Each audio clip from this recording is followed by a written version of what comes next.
friend Curzio, a little dressed down, just came from a workout. Want to get this video out to you guys live, of course. And the title is "The Next Wave of COVID Stocks Set to Surge." I want you to listen to my Wall Street Unplugged podcast today. It's going to be published on iTunes at around 3:30, 4 p.m. And I have an educational segment. And this sector, I want you to pay close attention to because in my 25 years, I've never recommended a stock within this segment, I should say, not a sector.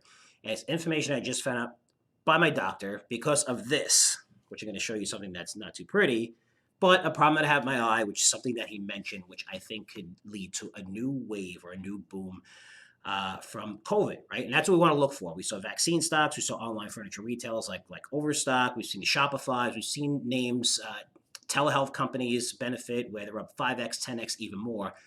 This is one way to find out what the next wave is going to be, and I'm going to share some of these names with you. And it's kind of obvious when you think about it, but again, these are stocks I've never recommended, never talked about before. I was just surprised if I talked to my doctor, and now I've talked to several doctors, and all of them agree. So it's going to be in my podcast, Wall Street Unplugged. Again, it's absolutely for free, and you could download that through iTunes. Be available in just a couple of hours.